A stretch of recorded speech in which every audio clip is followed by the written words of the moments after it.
En 1936, il se battit aux côtés de Staline. En 1947, il rejoignit Hitler. Et en 1980, il se battit aux côtés de la bête du Gévaudan.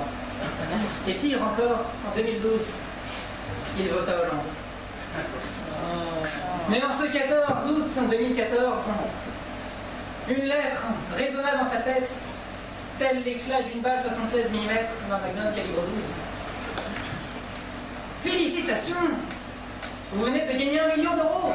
Retournez vite ce coupon à l'adresse suivante pour vous abonner à London Magazine. Tel un kamikaze, il n'en revint pas.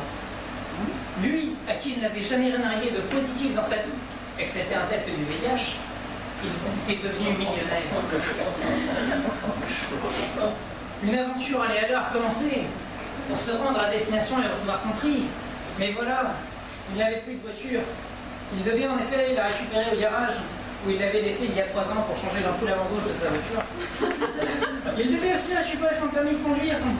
Il est vrai laissé dans son ancien portefeuille, aimablement prêté à un ami encapuchonné le soir dans une ruelle. Mais plus encore, il devait prendre un peu quelques cours de conduite.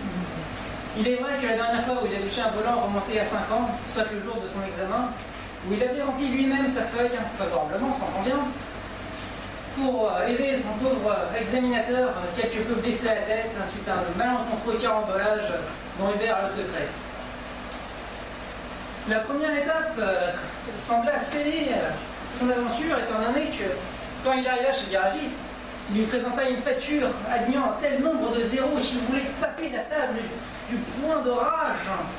Mais, pris d'un éclair de génie, il se rappela qu'il allait bientôt devenir millionnaire et décida alors de mettre une date future sur son chèque qu'il pourra encaisser à un moment où il serait déjà riche. Malheureusement, c'était sans compter la petite Jenny Stoller-Barkenstein de la banque de Saint-Arnold de Desmonts qui s'empressa d'encaisser le chèque le jour même. La deuxième étape fut, contre toute attente, la plus facile. Après quelques recherches, il retrouva son ami encapuchonné qui lui affirma lui avoir déjà rendu son... ça. Bien. Portefeuille. Oui. Et même qu'il en aurait la preuve s'il lui en donnait le nouveau. Chose qu'il fit immédiatement. Et il ne retrouva aucun des deux. Malheureusement. Mais voilà, après quelques parties de Need for Speed et quelques courses à Mario Kart, il était fin prêt à prendre la route. Qu'importe les forces de l'ordre, il aurait structuré sa pauvre mésaventure. Mais voilà, le temps a passé et nous n'avons toujours aucune nouvelle de Hubert Marchesiel, ni, aucun suppute qu'il coule des jours heureux sur l'île paradisiaque.